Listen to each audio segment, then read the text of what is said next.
Dr. Flory? Dr. Flory? I'm here. Oh, okay, great.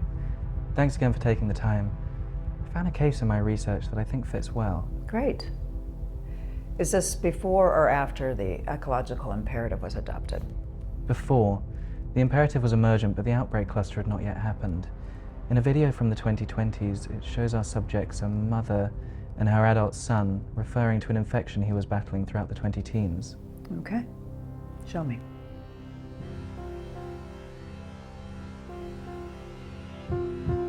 One morning, just like any other, I woke up and the entire side of my head was blue, black, purple, all of the above.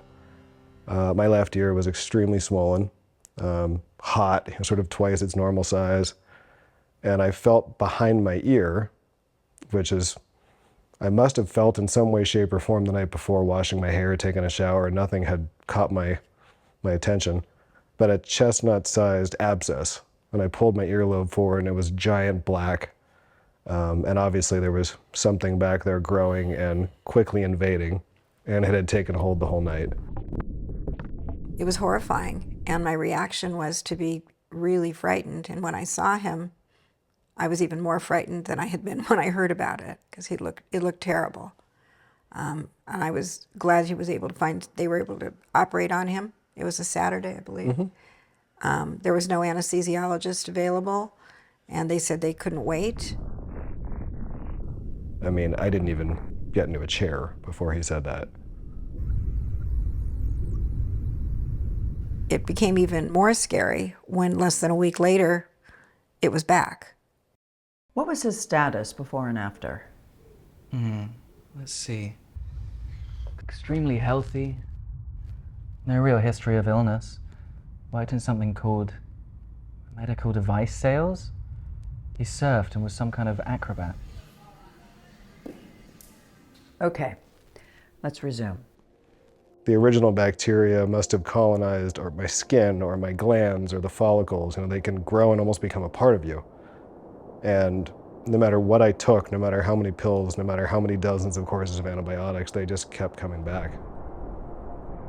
So I think what it did is it built a respect for the fact that something so small, something that is 1/150th the width of a human hair, can change my life for 5 years, almost kill me, because it was maybe on a counter, maybe on a bed rail.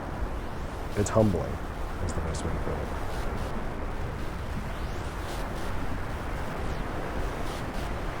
There's something so poignant about these cases. How do you mean? I'll show you. They were so close to clarity then. Here's a sample contemporaneous with your subject.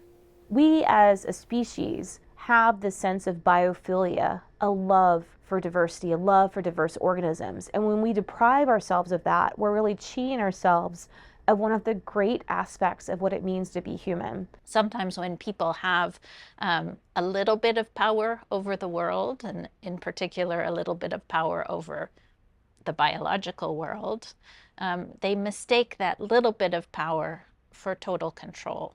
People aren't vehicles bringing you diseases for you to crush. They are human beings experiencing suffering.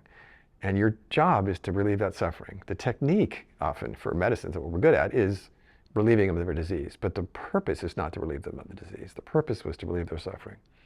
So if we stay with that first principle, to relieve suffering, to prevent premature or needless death from disease or injury, then we have to think, what's the best way to do that?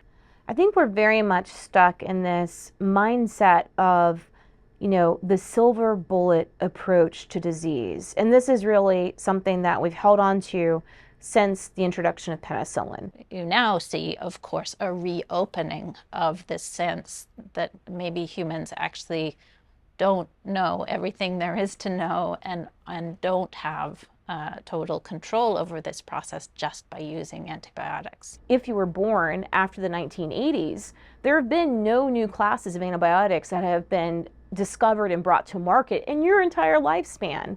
We are in the midst of what's known as an antibiotic discovery void. And I think that realization that partial control is not total control, that's what we've been feeling, that's what we've been seeing. If you're trained in medicine in the old metaphor, then your job is to fight disease. But if you really step back and think, my job is to relieve human suffering as it relates to disease, then the question is, how do we minimize that disease? And not just how do we treat it? Bacteria are just going to continue to outsmart us. So it's better if we take a more collaborative approach with the bacteria to try to leverage their power for human health rather than working against them. The far-seeing people are thinking about how do we work in what they call a One Health mentality, where we realize that a healthy environment, that healthy animal populations serve to promote the health of human beings, that we have to live in kind of balance. It's one thing to say that, it's another thing to figure out how to do it. And we're really at the beginning of that. I mean, it's almost like the beginning of the antibiotic age, as we're beginning to think about how do we promote health by taking all those 3 or even 4 different dimensions of health into account. So I think we've got a long way to go on that, but change is coming. And even now, I'm sure 5 years from now, we're going to say, how the heck could we have done any of this? Wasn't it obvious? And we keep learning. Can I add these to the archive? Of course, if they're not already there. I thought when you mentioned it seeming poignant, you meant family, his mother. Her too. I was struck by her, maybe I'd call it dedication. There are many moments, but a moment I remember almost sort of sinking to my feet was being in there with Brad and Dr. Bresnik after he had just had a procedure, and they'd called me to come in, and just saying to Dr. Bresnik, when is this going to stop? I mean, how do we get rid of this? And he said, and Dr. Bresnik is so brilliant, and he said, I don't know. I don't know. And thinking this could go on the rest of his life, and this was not a once-a-year occurrence. This was a weekly or every other week occurrence. And that thought of that was just horrendous to me, that could be his life. And every time I said I could drive myself to one of these procedures, she wouldn't let me because she'd seen me afterward. Yeah. He was trying to be very tough almost all of the time. And I remember arguing with him once about getting some pain medication filled. You remember that? Yeah. Yeah, it was a crazy conversation because he had just been cut open. And the doctor gave him a prescription and said, you're going to need this. And he decided he didn't want to take any more pain medication. And I remember, I won, but I remember, I just remember that argument and thinking he's also losing his mind at the same time. Probably was partially true. And to see your child like that it's terrible.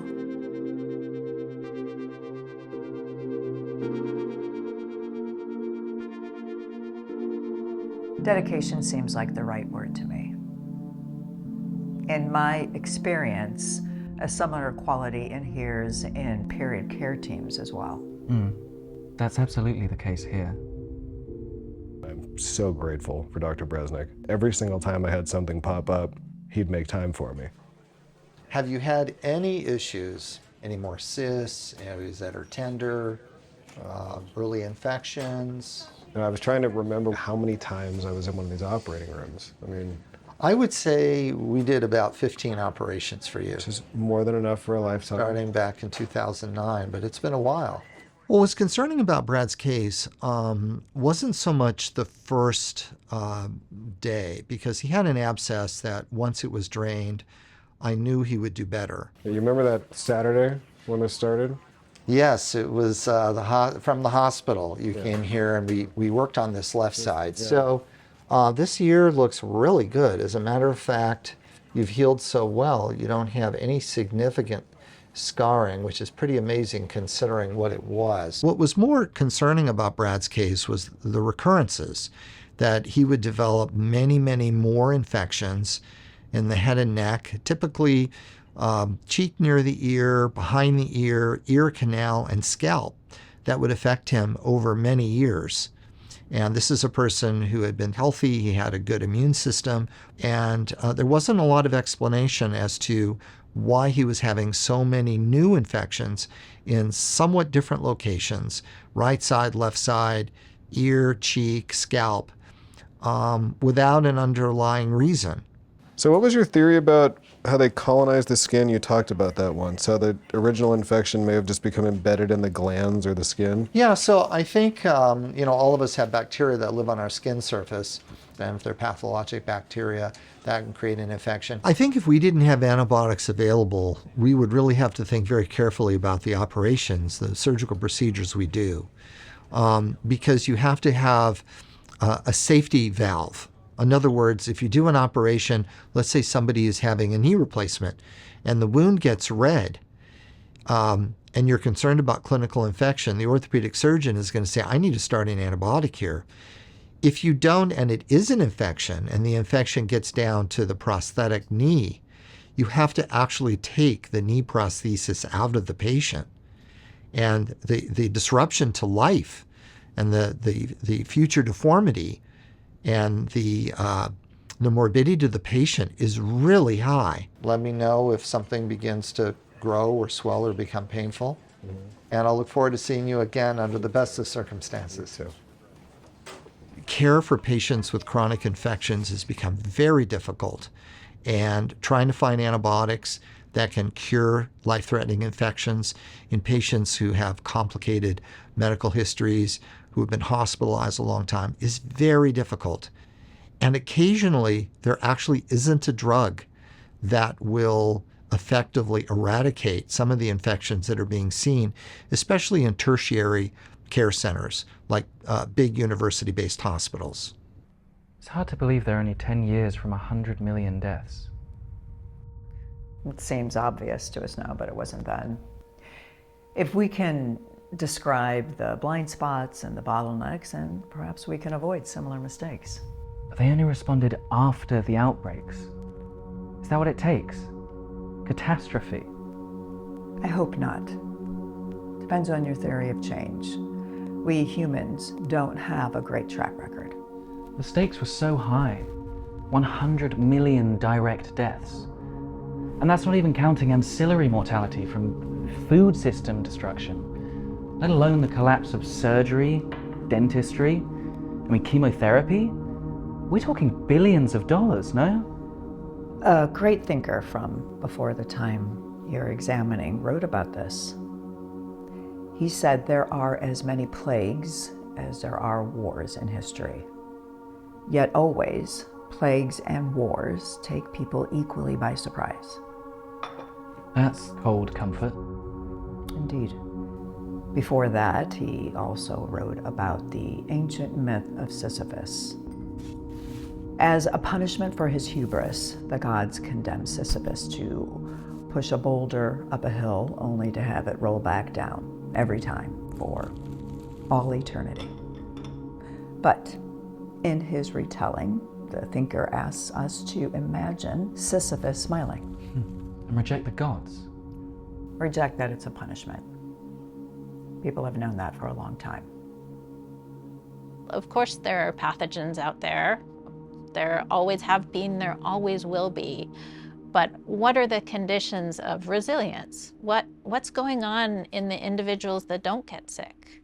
So when we think about our place as humans in nature, because we are part of nature, and when you think of it through the lens of ecology, the healthiest ecological systems are the most diverse. The new stories and new narratives that are coming out of thinking about how the microbiome is essential to human health really troubles a lot of classic modernist ideas of individuality. Some microbes can actually reproduce every 15 minutes. So you can go from 1 to 2 to 4 to 8 to 16 and so on very, very quickly.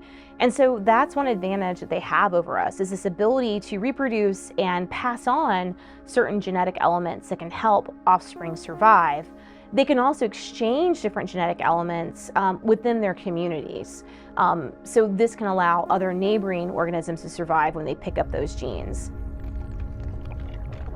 Humans don't reproduce every 15 minutes, but what we do have is the ability to rapidly disseminate knowledge.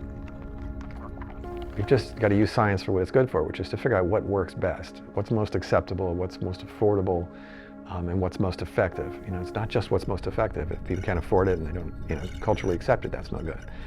but you just only have so many resources. So how can you creatively apply them in a way that actually meets the problem? And so some combination of courage and the pressure to solve it, which includes public support for solving it, is, I think, the ingredients to doing business differently. And the idea that every individual is out for themselves and only survives best by defeating everybody else is really undermined by this sense that actually we need not just two parties, but very many sorts of organisms living together to produce what we have classically known as health and well-being. I was interviewing someone, and in that interview I said, if we succeed in the fight against AMR, what does success look like? How do we know we've succeeded? And this leader I was speaking to paused for a few moments and he said, we're never going to defeat AMR. That's actually not the goal. The goal is to always have effective antibiotics where they're needed, when they're needed, everywhere they're needed. That's the goal. And I thought that was a really great insight because we aren't going to defeat AMR. It's the wrong metaphor. But we always must have, or should always strive to have, effective antibiotics to take care of people when they become ill. Nobody wants to lose a little child to a simple infection that could normally be treated because somehow it's an organism that we can no longer defeat with an antibiotic. So what happened to your subject? The record indicates he started his own infection control company. Was this a vain task? I'll see you in section next week. See you then.